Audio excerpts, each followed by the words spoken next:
going on, guys? This is SparkNuts here to bring you the new changes in 5.2 to the classes Hunter and Monk.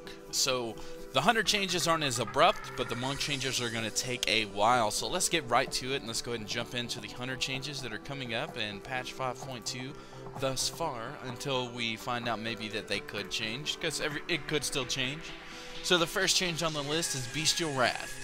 Now may be activated when there is no line of sight to the hunter's pet. So that's actually really cool. If your pet is behind a pillar, and say you're blowing up a rogue, you'll be able to use Bestial Wrath, and you won't have to see your actual pet. So that's a buff, I would say.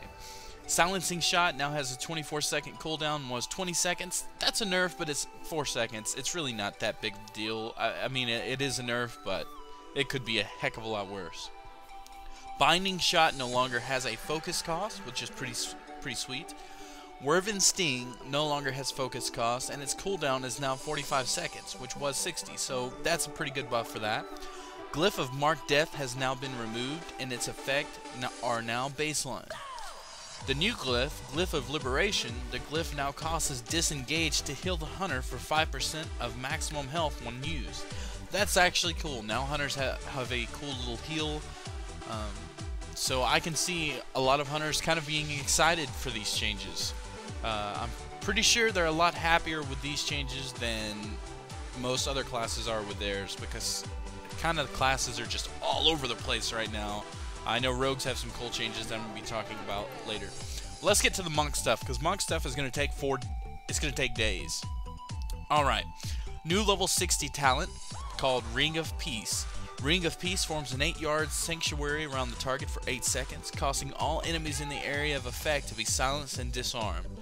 Whoa, that's epic. From what I hear, that was originally in beta and they took it out, so that's pretty beast. New Windwalker and Brewmaster ability added to level 30 called Nimble Brew. Nimble Brew removes all stun, fear, and root effects and reduces the duration of those effects when they are reapplied by 60% for 6 seconds. It has a 2-minute cooldown. That's going to make things really change. They may be a little bit more reliable in arenas now. I mean, that's pretty beast. Alright, Chi Wave now does 100% more damage and healing and no longer costs Chi, but has a 15-second cooldown. Well, that's pretty sweet. Zen Sphere has a limit of 2. It was originally 1. Now detonates when either the recipient reaches 35% health or the Zen Sphere is dispelled and no longer costs Chi. Chi Burst now does 100% more damage and healing, no longer costs Chi, and has a 30-second cooldown. Path of Blossoms has been removed. Deadly Breach has also been removed. Paralysis is now a physical, non-magical effect and can no longer be dispelled, grounded, or reflected. Its base range has been increased to 20 yards. Tiger Lust and Touch of Karma no longer have a Chi cost, which is pretty cool. I hate Touch of Karma. I almost killed myself. Anyway, Tiger Lust can no longer be used on targets that have other temporary speed increase active. Charging Ox Wave now has a 30-second cooldown, originally was 60. Dampen Harm can now be used while stunned, and its cooldown will now begin when used, not when the effect ends. That's kind of cool. That's I guess that's a little bit of a buff for that particular spell. Healing Elixirs now heals the monk for 15% of maximum health, was 10, so that's a cool buff. Chi Torpedo now does 15% more damage. Healing Sphere now have a duration of 1 minute. Healing Sphere generated by Mastery Gift of the Serpent now have the duration of 30 seconds. Mistweavers. Life Cocoon can no longer be dispelled. Zen Sphere, the 4-piece Mistweaver set bonus, is now more responsive.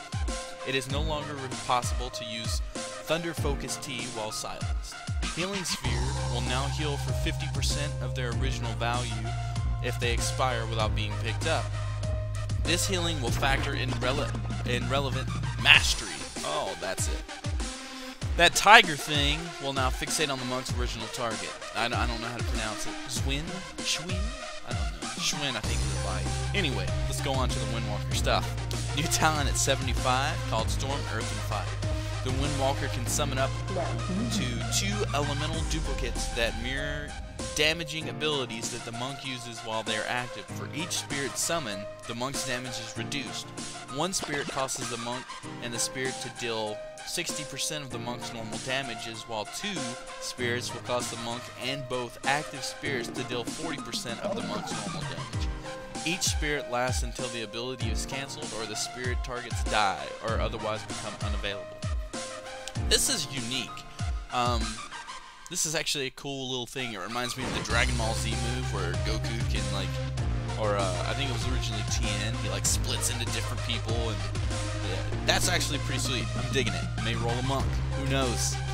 Combo Breaker is now a passive ability granted at level 15 that grants a 12% chance to make the monk's next Blackout Kick or Tiger Palm, also no cheat. New Mastery, Bottle Fury, increases the damage bonus provided by Tiger Eye Brew by 0.2% per mastery per stack.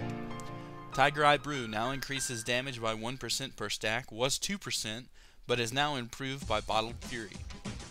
Tiger Eye Brew now gains 1 charge after spending 2 chi, was 4 chi.